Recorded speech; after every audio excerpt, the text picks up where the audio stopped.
téléspectateurs, fidèles internautes de notre chaîne PPT TV. Shalom, shalom. C'est un plaisir renouvelé de nous retrouver une fois de plus cette semaine pour l'étude de la parole de Dieu à travers un guide moniteur trimestriel.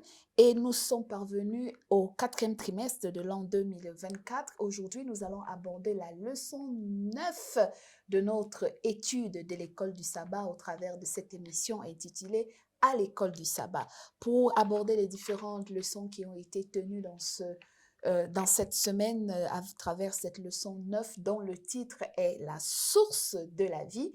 De quoi s'agit-il encore? Nous parlerons de la personnalité de Jésus-Christ, de sa divinité et de sa messianité. Pour en parler davantage, j'ai nos deux invités habituels de ce plateau, le frère Innocent, bonjour. Bonjour beaucoup. Bonjour le frère Innocent, le frère Janvier à ma droite. Bonjour, Bonjour, frère madame. Janvier. Merci. Merci donc de vous savoir. Ils sont avec nous et avec eux, nous parlerons de la source de la vie. Avant donc d'aborder le verset à mémoriser et les différentes thématiques évoquées dans cette leçon cette semaine, nous allons prier notre frère Innocent de nous unir dans la prière. Obéissons pour la prière. Éternel notre Dieu, créateur des cieux et de la terre, nous voulons te louer. Nous voulons te dire merci parce que, à ce moment, nous sommes comptés parmi ceux-là qui ont le souffle de vie. Nous te disons merci. Maintenant que nous voulons t'écouter nous parler à travers cette leçon qui nous indique et qui nous rappelle que seul Jésus est la source de vie, Seigneur, que cette leçon puisse être une source de bénédiction qui nous conduira dans tout ce royaume. Voilà les souhaits pour nous et pour nos téléspectateurs. Au nom de Jésus, Amen. Amen. Leçon 9, 4e trimestre, dernier trimestre de l'année 2024, titre La source de la vie. Si vous avez partagé avec nous ou parcouru quelques présentations ici et là, vous voyez bien que la lecture de la semaine nous renforce davantage dans le chapitre 1 du livre de Jean, et puis le chapitre 10, le chapitre 13 également, le chapitre 6, et puis le livre de Nombre dans une histoire très anecdotique. Nous allons y revenir. Et à la fin, le livre de Matthieu, le chapitre 4. Le verset de mémoire de notre leçon 9 de cette semaine, la source de la vie, le verset à mémoriser nous dit « Je suis le chemin, la vérité et la vie. Nul ne vient au Père que par moi. » C'est la parole de Jésus dans le livre de Jean, chapitre 14, le verset 6. Que retenir, que comprendre de cette puissante déclaration de Jésus-Christ qui se positionne comme le chemin, la vérité et la vie, alors que nous étudierons également la source de la vie. Alors, pour mes deux panélistes, la leçon 9 revient sur la polémique et sur le débat constant sur la divinité de Jésus et les preuves de sa messianité, en nous focalisant donc sur la réponse de Jésus à ses disciples. Je suis le chemin, la vérité et la vie. D'ailleurs, c'est un débat qu'il avait eu avec Philippe, je crois, et qui lui demandait de lui montrer le Père. Et Jésus lui dit, mais le Père, je suis avec vous depuis et vous ne m'avez pas connu. Et donc, dans le chapitre 14, dans le verset 6, Jésus va finir avec cette déclaration forte, je suis le chemin, la vérité et la vie. Comment comprendre la réponse de Jésus face aux pharisiens lorsqu'on lui demande de dire qui il est? Qui es-tu? Es-tu le Fils de Dieu? Et dans le débat, Jésus va pousser la chose plus loin en leur disant, en vérité, je vous le dis, avant qu'Abraham ne fût, je suis. Alors, frère Innocent, Jésus, le maître des polémiques, comment on peut comprendre cette présentation de sa personne? Merci beaucoup. Je crois, ici nous parlons de la leçon source de vie. Et dans cette leçon, il y a pour objectif de ne pas tomber dans l'erreur comme ceux-là qui sont tombés dans l'erreur de douter de la messianité de Jésus. Et on trouve, nous avons appris dans des leçons précédentes beaucoup de témoins qui ont témoigné de la messianité de Jésus. Nous avons vu Dieu lui-même, le Père, lors du baptême de Jésus. Et nous avons vu la fois dernière Jésus lui-même et la parole source d'autorité. Tout ça, nous avons vu. Et nous continuons ici dans cette leçon. On trouve Jésus encore qui est en train de confirmer. Mais regarde, lorsque il dit avant qu'Abraham ne soit, je suis. Il ne dit pas je suis. Bon, c'est là qu'ils ont pris le conjugaison. Normalement, de la phrase, il pouvait dire avant qu'Abraham ne soit, je suis. Mais il dit je suis. Alors, les je suis là, ça ne fait pas allusion. Et ce qui devient pour les pharisiens un scandale parce qu'ils disent mais qui est-il pour dire je suis, parce qu'on sait la portée du sens de l'expression je suis chez les Juifs en particulier. Voilà, c'est chez les Juifs, les je suis. Parce que dans la Bible, quand nous nous souvenons même lorsque Dieu envoie Moïse chez Pharaon, il dit, va lui dire que les je suis, c'est lui qui suit, t'a envoyé. Et donc les pharisiens savaient que le je suis là impliquait immédiatement Dieu. Alors quand lui, il se prête à être le je suis là, ça ne passe pas entre les oreilles des pharisiens. Mais cela fait allusion encore une fois à Jean, premier chapitre, qui nous dit au commencement était la parole était avec Dieu, et la parole était Dieu. Donc Jésus, il avait raison d'utiliser le terme là, le je suis, même si les pharisiens n'ont pas voulu l'entendre parler comme ça. Alors Jésus confirme sa divinité au travers de cette déclaration forte, je suis, comme pour dire, s'il y a Dieu, je suis Dieu. J'existe en Dieu. Voilà. Alors, frère Janvier, que pouvons-nous apprendre de la vie de Jésus sur le caractère de Dieu quand Jean le présente comme la source de la vie? Oui, merci. Je voulais d'abord que nous puissions lire un peu Jean chapitre 1, le verset 18, qui va peut-être nous permettre d'entrer en profondeur à la question. D'accord, il est écrit, Jean chapitre 1, le verset 18, il est écrit, « Personne n'a jamais vu Dieu. Le Fils unique qui est dans le sein du Père est celui qui l'a fait connaître. » Exactement. Voilà seulement ce que présente le caractère de Jésus. C'est-à-dire, quand nous voyons Jésus, nous voyons directement qui? Le Père. Parce que, en voyant le caractère de Jésus, nous pouvons aussi voir le caractère de Dieu. Parce que lui-même l'avait dit. Souvenez-vous, lorsqu'il a... C'est d'ailleurs Philippe qui avait posé la question. Mais montrez-nous le Père. Et Jésus va dire, depuis que je suis avec vous, vous n'avez pas encore connu, vous n'avez pas encore vu le Père. C'est-à-dire, celui qui m'a vu a vu aussi qui? Le Père. Pour dire quoi? Pour dire que lui, tout ce qui était Jésus était aussi Dieu. Donc lui et le Père forment. Voilà, lui et le Père forment un. Ouais. Donc c'est la même source. Et donc si Dieu est créateur et vie, Jésus est la source. Et la source de la vie. Merci, très bien. Alors Jésus étant donc la source de la vie, en quoi la promesse de la vie éternelle repose sur la foi que nous avons sur la personne de Jésus? Parce qu'aujourd'hui, le monde nous présente beaucoup de serviteurs de Dieu, beaucoup de prophètes. Toutes les religions du monde ont certainement des personnes qu'ils vénèrent comme étant le père fondateur de leur foi. Je ne voudrais pas citer ici les différentes religions du monde que nous connaissons, tous au travers du monde entier, et qui ont tous un maître, un prophète établi comme étant le fondateur de cette religion-là.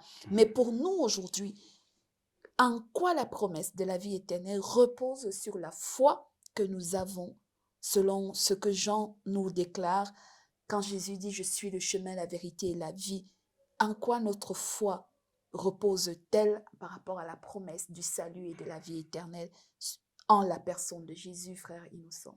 Bon, merci beaucoup. En fait, quand nous lisons Ésaïe 53, nous voyons comment Jésus il est devenu l'antidote. Avec le péché, le salaire du péché, c'est en romain, Oui. c'est la mort. Alors, pour l'antidote, pour trouver la vie, il fallait qu'il y ait l'antidote qui va faire en sorte que ceux-là qui étaient destinés à la mort parce qu'ils ont péché, il fallait qu'il y ait la rançon, l'antidote pour qu'ils aient la vie. Et quand nous lisons en Ésaïe 53, nous trouvons que seul Jésus a fait face, a été l'antidote. Il a porté les péchés et il a trouvé la mort à notre place pour que nous ayons la vie. C'est comme ça que quand nous lisons même les versets à mémoriser, on nous dit « Je suis le chemin ». Mais le chemin, comme il y a Ça veut dire qu'il y a plusieurs plusieurs chemins. chemins, Voilà, Oui. très il bien. a Oui. précisé la vérité et la vie. Pourquoi il dit La vérité. ça veut dire il y a le chemin de mensonge. Mhm. Et ce chemin de mensonge conduit à la mort. Oui. Mais lui, il précise, c'est lui le chemin. Mais ce chemin, c'est le chemin de la vérité qui conduit à la vie. Et le fait qu'il ait donné sa vie sur la croix pour que moi et toi, nous puissions avoir la vie, voilà pourquoi nous reconnaissons que lui-même, il est la source de la vie. Pas cette vie temporaire sur la vie terrestre, mais la vie éternelle. Très bien, merci. Donc, nous comprenons que nous pouvons avoir plusieurs maîtres, plusieurs prophètes. La Bible reconnaît d'ailleurs qu'il y a eu plusieurs prophètes, Oui. de multitudes de révélations, mais la seule différence, c'est que Jésus reste la personne la plus extraordinaire de tous les mystères de la révélation en ce qui concerne la recherche de Dieu. Parce que le témoignage lui-même de sa personne, sa mort, sa vie et même sa résurrection montre quand même que son histoire n'est pas pareille à toutes les autres Ouais, histoires des exact, autres serviteurs, les exact. autres prophètes, les autres élus qui se disent être intermédiaires entre Dieu et les hommes. Alors, frère Janvier, la leçon de mardi nous a présenté les étapes de la nouvelle naissance. Comment la foi et le Saint-Esprit sont-ils nécessaires pour nous amener ou amener les humains à accepter ce plan de salut? Parce que, qu'on le veuille ou pas, de toutes les générations, on a beau dire, prêcher, annoncer que Jésus est le chemin, la vérité et la vie et que aucun autre chemin, aucun autre prophète ne nous amènera, ou aucun autre homme ne nous amènera à la vie éternelle si ce n'est Jésus. Comment se convaincre de cette vérité? Bien. D'abord, il y a l'élément qu'on appelle la foi. Parce que la foi, c'est un don de Dieu. C'est un don, c'est quelque chose que Dieu donne à quelqu'un lorsque la personne d'abord a lu, lorsque la personne a consulté avec humilité la vérité, il y a alors le don de la foi qui arrive sur ce qu'il est en train de lire. Et quand l'on est en train de lire, c'est à ce moment-là qu'il y a alors l'Esprit de Dieu qui arrive pour nous convaincre. Et j'aimerais que nous puissions lire au moins certains versets. Commentaire de mardi. Oui, voilà, sur le commentaire de mardi, il y a Romains chapitre 10, le verset 17. J'aimerais que nous puissions lire ce verset-là et puis nous allons conclure par Romains chapitre 8, 16. Romains chapitre 10, verset 17. Pardon. Oui. Romains chapitre 10. 10, verset 17. Verset 17, il est écrit. Oui. Ainsi, la foi vient de ce qu'on entend et ce qu'on entend vient de la parole de Dieu. Exact. Voilà d'abord ce qu'est la foi. C'est-à-dire le fait que nous sommes en train de lire cette parole de Dieu, le fait que nous sommes en train de parcourir la parole de Dieu avec humilité, ça nous conduit toujours à avoir la foi en ce Jésus. Parce que nous devons d'abord connaître ce Jésus-là avant d'avoir la foi. Oui, c'est pour cela que nous allons conclure avec Romains chapitre 8, le verset 16. Très bien, il est écrit, Romains 8, verset 16, « L'Esprit lui-même rend témoignage à notre esprit que nous sommes enfants de Dieu. Justement, la leçon a abordé la question de pouvoir, le pouvoir de devenir Voilà. enfant de Dieu, comme dans le chapitre 1 de Jean. Et c'est ça le rôle de l'Esprit Saint. L'Esprit Saint arrive seulement à nous convaincre que réellement, ce que tu viens de lire là-bas, c'est une réalité qui est réelle et ça doit toujours se manifester. Et c'est pour cela qu'on dit que ça va nous convaincre qu'à travers ça, nous avons le pouvoir. Il nous a donné le pouvoir de devenir enfants de Dieu. Je peux ajouter un petit élément. frère, Vous voyez, la leçon parle de la foi et la nouvelle naissance. Oui. Quand nous lisons en Jean, 1er verset, 13e verset, nous allons trouver qu'il y a d'abord des étapes. Il y a 2 éléments. Le premier élément, c'est la part de l'homme. Très bien. On doit recevoir Jésus dans son cœur. Maintes fois, on nous dit que Jésus frappe à ta porte, à la porte de ton cœur. Si tu ouvres, il va entrer. Et c'est lui qui accepte qu'il entre, qui croit en lui. Et ici, on nous dit, deuxième étape, Dieu lui donne le pouvoir de devenir enfant de Dieu. Voilà la naissance dont on nous parle ici. Voilà. Pas naissance du sang, mais c'est une naissance spirituelle. Merci beaucoup. Et au final, donc, il nous faut vraiment une bonne dose de foi et une bonne dose de la révélation du Saint-Esprit pour accepter que Jésus est le seul et l'unique intermédiaire, le seul par lequel nous pouvons accéder au Père. Il n'y a personne d'autre, aucun autre intercesseur, aucun autre médiateur, aucun autre avocat. Jésus seul, il faut une dose de foi, une dose puissante de la conviction du Saint-Esprit pour accepter cet évangile-là. Alors, justement, parce qu'il y a des gens qui n'acceptent pas que Jésus soit leur référent, leur référentiel en matière de salut, on a toujours la question du rejet de la personne de Jésus comme source de vie.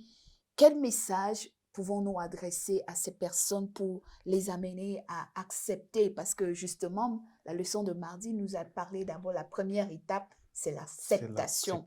Alors, frère Janvier, comment aider ceux qui rejettent Jésus comme la source de la vie à accepter ce message d'abord? Et je voulais d'abord, avant peut-être d'aborder en profondeur la question, je voulais que nous puissions lire un peu Hébreux chapitre 10, le verset 35. Hébreux chapitre 10, le verset 35. Hébreux 10, le verset 35. Ça va nous donner aussi quelques éclaircissements par rapport au rejet, par rapport à l'acceptation de Jésus. D'accord. Hébreux chapitre 10, le verset 35, il est écrit « N'abandonnez donc pas votre assurance à laquelle est attachée une grande rémunération. » Exact. Quelle est votre assurance? Si mon assurance est Jésus, que je ne puisse pas abandonner cette assurance. Et comme mon assurance est la vie éternelle, et c'est lui qui est capable de me donner la vie éternelle, c'est Jésus lui-même qui est la vie, le chemin, la vérité, que je ne puisse pas abandonner là-bas. Alors, pour dire quoi? Comment alors nous pouvons amener les gens? Nous qui avions cru d'abord, nous qui avions la foi, nous qui avions reçu le Saint-Esprit, et le Saint-Esprit nous a déjà convaincus que nous sommes les enfants de Dieu, nous devons témoigner de ce Jésus-là. Devant tout ce monde aussi. Si nous serons à mesure de témoigner de ce que ce Jésus-là a fait pour nous, de ce que ce Jésus est pour moi, comprenez que même les autres vont aussi savoir qu'il y a quelqu'un donc qui peut tout dans la vie de l'être humain. Voilà, merci, même si ce n'est jamais facile d'accepter aussi facilement ce message si le Saint-Esprit ne nous convainc pas. Et c'est pour cela que le doute persiste dans les cœurs des humains. On nous a parlé à la leçon de jeudi d'une expérience très particulière, là où nous avons vu des hommes qui ont été envoyés à l'époque de Moïse dans une expédition pour aller à l'avance voir à quoi ressemblait le territoire Canaan que Dieu avait promis. L'histoire se trouve dans le livre de Nombres, le chapitre 4. Donc, vous voyez, dans cette histoire, Moïse envoie 12 espions pour leur demander d'aller explorer le territoire que Dieu promettait à Israël d'entrer la Canaan terrestre. Ils reviennent et l'histoire nous parle de 2 rapports qui sont donnés. Tous ils sont unanimes qu'il y a les géants, Oui. il y a les montagnes, il y a la muraille, il y a les forteresses. C'est un rapport réel et vrai. Réel. Et ils disent que, mais seulement un groupe de 10 va dire que nous ne pouvons pas les affronter. Qu'est-ce qui fait la différence avec les 2 qui vont dire, oui, tout ça c'est vrai, Ouais. mais nous croyons en un Dieu qui est capable de nous donner la victoire face à tous ces obstacles. Merci beaucoup. Je crois que vous allez me donner quelques minutes pour la construction de mon idée. Voilà. D'abord, sur la partie du rejet de la source de vie, Mhm. vous voyez avec le verset que le frère Janvier vient de nous donner, ça implique le doute Mhm. qui fait à ce que les gens rejettent la source de vie. Oui. Mais nous avons 2 sortes de doutes. Vous savez, il y a le doute méthodique de René Descartes. Oui, oui. Nous avons aussi le doute sceptique de Pyrrho, qui est un philosophe des années 365 à 275 avant Jésus-Christ. Pour René Descartes, même s'il dit qu'il faut douter même de toi-même, Voilà. il y a une anecdote, une femme qui dit que mon mari me trompe à tel point que je me demande si même les enfants que je mets au monde lui appartiennent. Là, c'est le degré de doute le plus élevé. On doute de soi-même. On doute. mais ici, le doute méthodique de René Descartes fait appel à la raison. Même si on doute de soi-même, mais à la fin, on se dit, mais quand même, j'existe.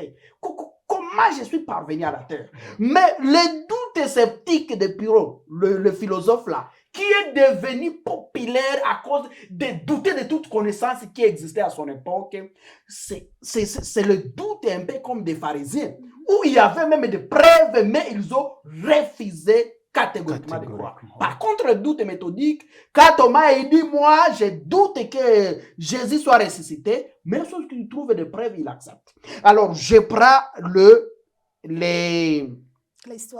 l'histoire des 12 espions. Nombre chapitre La 13, Bible nous dit, nous sommes à Nombre chapitre 13. Oui. J'étais intéressé par le premier et le deuxième verset. Vraiment. Le premier verset nous dit, l'Éternel parla à Moïse et dit, envoie des hommes pour explorer les pays de Canaan que je donne aux enfants d'Israël, les amis. Dieu parle le pays que je donne aux enfants d'Israël. Ouais. Alors, il y a 2 éléments.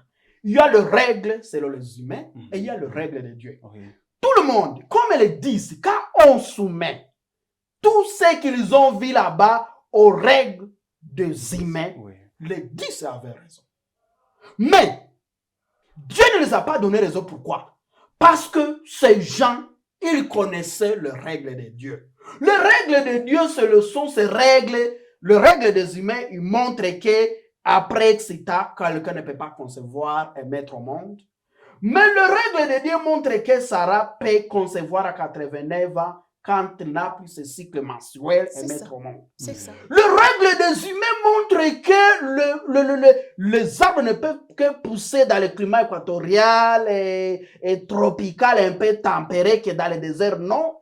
Mais les règles de Dieu montrent que l'Éternel fait pousser le cèdre du Liban dans le désert. Ces gens, ils étaient témoins de la traversée de la mer Rouge.